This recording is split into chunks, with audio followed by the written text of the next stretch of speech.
Have you ever wondered what brings value to a piece of art? Some say it's the aesthetical appeal. Others identify with the artistic vision and era, while some say it is texture, the haptic feedback you can perceive with your eyes. This haptic visuality can be observed in the works of many artists, but Petros Vrelis brings an interesting twist to it. As one of the founders of using strings to produce a piece of visual art, he has engaged in making portraits that come alive before your very eyes. It sparked an interest with artists all across the globe, including our fourth-year students for their design course, back in 2018. All of them had different things to research within this topic. Mirjana was focused on geometrical forms, the rest were more interested in portraits. But they had to figure out how to produce the final piece, which meant understanding the approach behind it. Following Vrelis' approach, it seems fairly simple. Take a grayscale image, approximate it to a smaller number of pixels, choose a frame enclosing a portion of the image, position the pins, choose one, and spread the thread to the other viable pins. Evaluate which thread covers the darkest part of the image, and mark the other pin of that thread. The image pixels under that specific thread are bleached to a certain extent to avoid consecutive thread repetition over the same area. Finally, the process is repeated until a comprehensive image appears out of the threads. This entire process is pretty straightforward and already available as an open source code. It is used by Petros Vrelis to produce a string-based image and a pin weaving sequence. Our students could have chosen to just use the existing one for their purposes, but instead opted for exploring the algorithm from scratch to try and control other aspects, such as frame shape, pin disposition, thread weaving, and thread thickness. While Milana researched an approach of manually placing the pins and manually weaving the thread, Katarina opted for following Vrelis' approach of placing pins in a circle.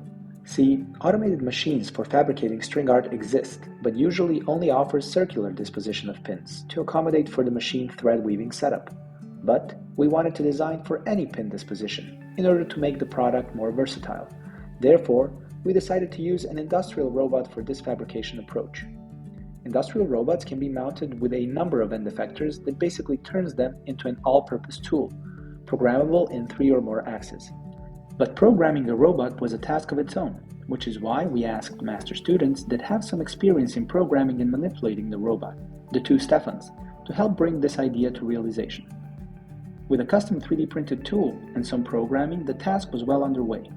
With a lot of tests conducted prior to the first run, following Katarina's motto, good preparation, easy execution, it took them only one take in less than 2 hours to weave the first robotically fabricated string art. The haptic visuality we discussed at the beginning was there, but it is not enough to weave it. The image has to be comprehensive. We always ask people, what do they see? Some see a person, others see an apple. You can write your answers in the comments below. Be sure to stick around till the end to find out what it is. Given the diverse answers we got, we understood that the image was not coming out clear enough, and therefore some more research had to be undertaken. It took around a year for one of the master students, Stefan Tomic, to explore this topic further in his master thesis and upgrade the approach to a mere component that can do everything that had to be written manually before. Also, the robot programming part was included and a lion face was done as a result. With this amount of research and fair results, we were ready to write a research paper on the topic and contribute with the conclusions that we've reached thus far. However, when we began our state-of-the-art exploration, we came across a similar approach done in a more profound way at the Technical University of Vienna. Not only were the images more clear and the robot tool and setup done in a greater detail, but the research was published 1 year earlier, around the time of our first string art. Suffice it to say, we were shocked. All the things we found out during this endeavor were yesterday's news. We knew we had to do something new. We had to think bigger. So we opted for exploring large-scale string art.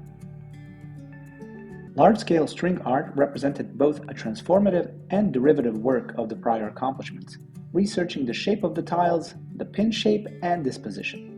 Once the research regarding tile shape and number of threads was concluded, we wanted to try out a new thread weaving process in reference to the pin connectors. But the time was scarce, so we tried the weaving process ourselves, checking any issues that may arise in the future process. We knew we could not do all the work ourselves, so asked Milana and Tatiana to help us out. They invested a huge amount of time to fabricate the tiles and teach the robot to listen and spread the threads until finally achieving the end result and placing it in the hallway of our architecture department. The final piece was 1.6 by 1.6 meters with 16 square tiles that had around 300 threads each. We were satisfied with this result and published our research at the Robotics in Alpe Adria Danube Region Conference, held in Germany. The paper covered all the details regarding the tile selection and thread count. Little did we know that our work was given the Best Application Paper Award. We were pleasantly surprised, but left curious, where do we take it from here? After our initial large-scale string art piece, Milena was commissioned to make another one, a wolf portrait, although some say it is a bobcat. What do you think? The main issue she noticed was that intricate details can become obscured due to the specific uniformity of the tiles. Also, the initial image has to be adjusted in a specific manner to produce a comprehensive result. So, she made irregular shapes using Voronoi tessellation, following the contrast of the image. With these additions, it was possible to emphasize the intricate details as contours.